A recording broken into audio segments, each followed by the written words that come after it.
when a body is placed in a liquid, then the liquid exerts a vertically upward force on the body. It tries to push the body upward. And this force is called upthrust. Look at this, it can be defined this way. Upthrust or buoyant force.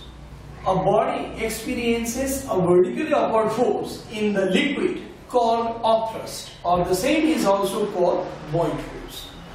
Now it can be very easily recognized by this method if we take a spring balance and if we take the weight of a body with the help of this spring balance. Let's say its weight is 10 Newton, and if the same is again weight in water, when it is immersed in water, then it gives the weight in water, and then weight in water is not found to be 10 Newton, it is less than 10 Newton, maybe 9 Newton. Let's take imaginary value 9 Newton. What it means? 1 Newton weight is reduced.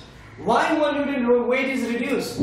This is because water exerts a vertically upward force on the body. Because of this vertically upward force which is acting against the weight of the body, weight is decreased. And this vertically upward force which is exerted by water on the body is upthrust, and its value must be 1 Newton. We can easily calculate this. Upthrust can be calculated easily. It can be easily found by using this spring balance. How? When a body is weighed in air and the same is when weighed in liquid, the difference of weight is upthrust. We can make an equation for this. Look at this. Upthrust equal to weight of the body in air minus weight of the body in water. Just for example, in this case, weight of the body in air was 10 Newton. And the same was when weighed in water, it was found 9 Newton. And this is equal to 1 Newton. What it means? 1 Newton is the upthrust applied by this water in the vertically upward direction, which reduces the weight of the body. Now it's time to talk about why and how this liquid exert an upthrust on the body. What is the reason? What is the reason of upthrust? I want to explain with the help of this diagram. Look at this. Let's say ABCD is a body. I am taking the corners. ABCD is a body placed in a liquid, and it is somewhat cuboid in shape. It has 6 different surfaces: upper surface, lower surface, right hand side, left hand side, and front side and back side. In this way we have altogether 6 surfaces in a cuboid. Let's say the edges are ABCD.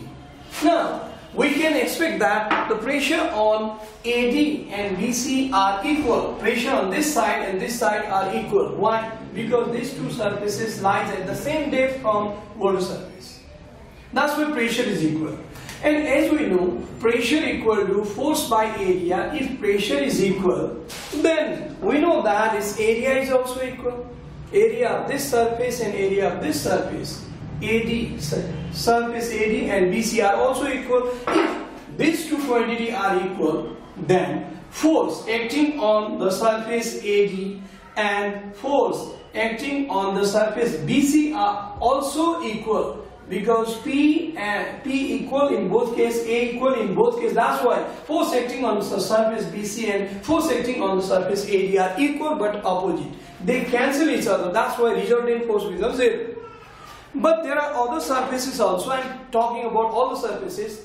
Force on this side and this side equal and opposite, cancel each other, resultant force is 0. In the same way, force acting on this surface and this surface also equal and resultant force will be 0, because of the same reason what I explained about the surface BC and AD.